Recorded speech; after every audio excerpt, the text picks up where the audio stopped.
So today I'm going to be talking about the hypoglossal nerve. It is cranial nerve 12, and in this video I'm going to discuss its function and its branches, as well as show you an assessment of this nerve and explain the importance of the hypoglossal nerve as it relates to speech-language pathology.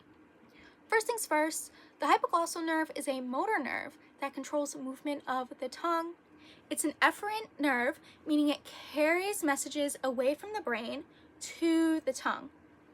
This nerve originates in the hypoglossal nucleus in the medulla oblongata. Although there are 4 branches of the hypoglossal nerve, only one is considered the true hypoglossal branch because the other 3 originate in the cervical plexus, while the true one originates in the hypoglossal nucleus I mentioned before. So what is the cervical plexus? The cervical plexus is from C1 to C4, but today when we're talking about the hypoglossal nerve, we're only going to be talking about nerve fibers that come from C1 to C3. So C1, C2, C3. Circling back, the hypoglossal nerve receives these branches from the cervical plexus, the C1, C2, C3 portion, and they innervate with the hypoglossal nerve. The first branch is the meningeal branch. Kind of sounds like meninges, so think of the brain. The meningeal branch arises from the C1 and C2 nerve within the hypoglossal canal to supply the dura mater of the posterior cranial fossa. The second branch is the descending branch. It travels down, so it travels alongside the superior root of ansa cervicalis, and it carries information from C1, C2, and C3. It innervates with the neck muscles omohyoid, sternohyoid, and sternothyroid. These muscles work together to depress the hyoid and larynx. The hyoid is a small U-shaped bone in the front of the neck, and it acts as an anchor for the muscles in the mouth and throat, which help facilitate speech and swallowing and breathing. The third branch is the thyrohyoid branch. It is a C1 nerve fiber that innervates the thyrohyoid muscle of the neck, which elevates the larynx and depresses the hyoid bone. And finally, the fourth branch, which is the true hypoglossal branch because it is the one that originates in the hypoglossal nucleus, is the muscular branch. It's also called lingual branch, and you'll see why in a minute. It contains these terminal branches that innervate the intrinsic and extrinsic muscles of the tongue, with the exception of one, which I'm going to be talking about a little bit later. But for now, I'm going to talk about the intrinsic muscles, which are located entirely in the tongue. And they change the shape of the tongue, such as like shortening the tongue, narrowing it, and even curving it. So when I curl my tongue like this, I am using intrinsic muscles to help make that U shape. There are 4 intrinsic muscles, which include the superior longitudinal, inferior longitudinal, transverse muscle, and vertical muscle.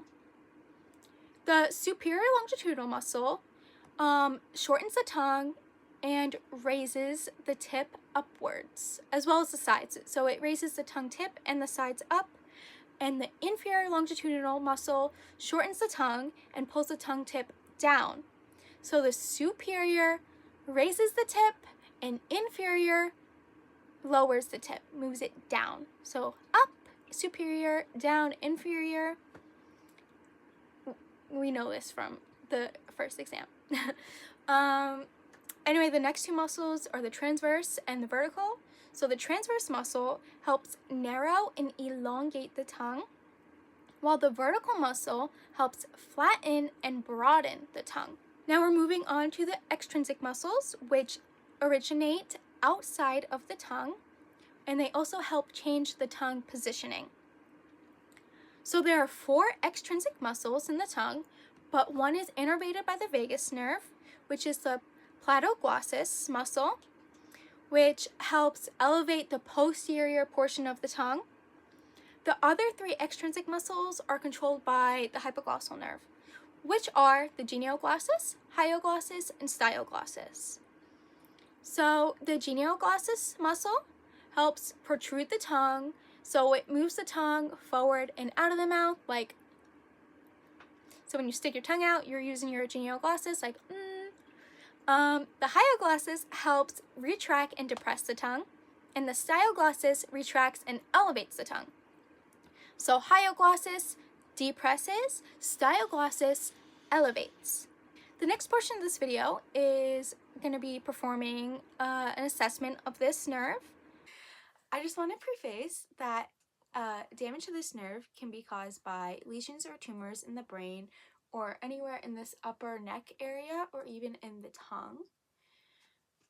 So we're going to begin by asking the client to open their mouth and stick out their tongue, and then we're going to ask them to move it side to side and up and down.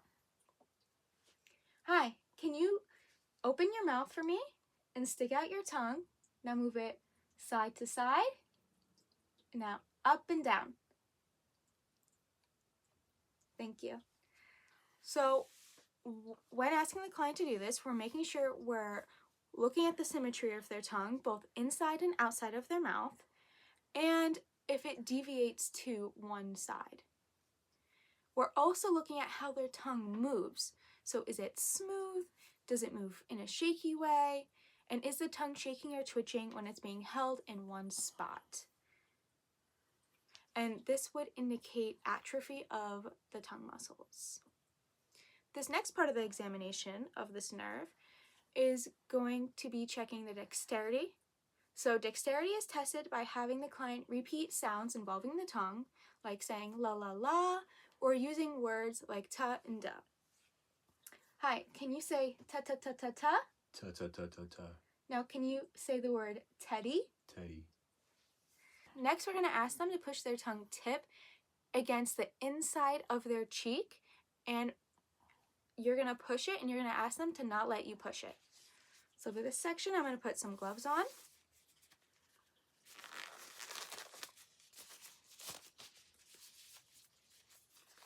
Hi, so I'm going to ask you to push your tongue tip against the inside of your cheek. I'm going to push on it. Don't let me push on it. Great, now the other side. Thank you. If the tongue does cave in when you push it, you want to do a secondary screening. So you're going to ask them to stick their tongue out to one side, and you're going to push it towards the midline with a tongue decompressor. Again, you're going to ask them to not let you push it, and you're going to do this on both sides. Can you stick your tongue out to one side? And I'm going to push it. Don't let me push it, okay? Great. Now the other side. Thank you. So this tests the strength of the tongue. This is especially useful when testing unilateral weakness caused by ipsilateral hypoglossal nerve damage.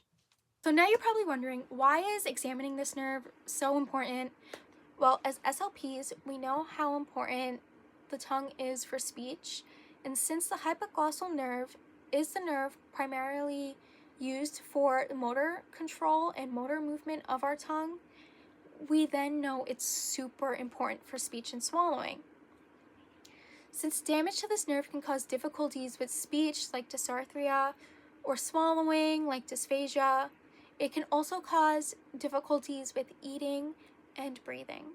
So dysarthria is a motor speech disorder that can weaken or impair control of the muscles used for speaking, like the tongue, lips, and throat.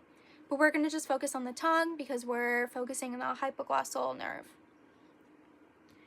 But this results in imprecise and even slurred articulation because the tongue is weakened.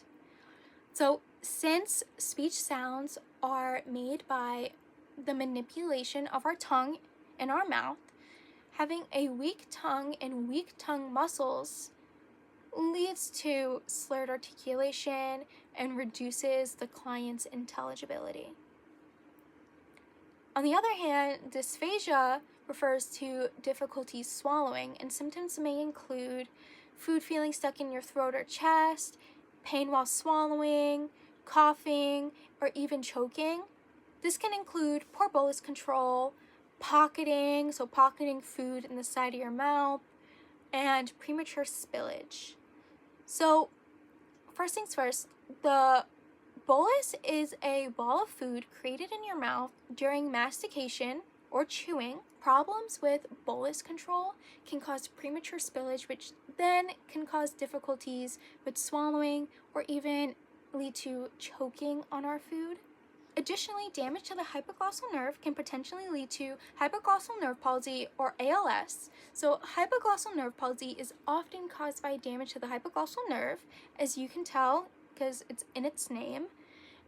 It can be caused by tumors at the base of the skull, trauma such as like a neck injury or surgical procedures, and it can even have vascular causes like an internal carotid artery dissection, since the hypoglossal nerve passes right next to the internal carotid artery. Because this area is compact, compression from tumors or even other structures can lead to damage or even impairment of this nerve. Hypoglossal nerve palsy results in weakness, atrophy, and faculations, which are twitchings of the tongue I mentioned a little bit earlier. It impairs the tongue movement, leading to difficulties with swallowing and speaking and even chewing.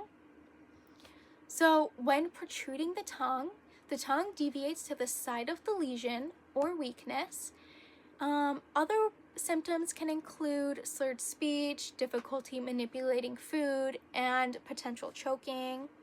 I also mentioned amyotrophic lateral sclerosis, which is also called ALS. It is a disease that leads to the degeneration of motor neurons and skeletal muscles that include those required for swallowing. So ALS with hypoglossal nerve involvement refers to the degeneration of the lower motor neurons in the brainstem or the medulla, which results in progressive weakness, atrophy, faculations, the twitchings I mentioned before. Weakness of the tongue is often one of the earliest signs of bulbar dysfunction, and as a key feature of bulbar onset, ALS leads to significant dysarthria, so difficulty with speech, and dysphagia, which is difficulty swallowing. And this happens due to the tongue's inability to manipulate food or even manipulate itself inside the mouth. Unfortunately, this degeneration is part of a broader progressive neurodegenerative process in ALS, which frequently results in severe limitations in eating and speaking. Not to end on a sad note, but I do want to emphasize the importance of examining the hypoglossal nerve because it is the nerve that primarily controls the motor movement of the tongue, which we know is crucial for speech and swallowing since we are SLPs, and that is one of our main areas of concern. And thank you for watching.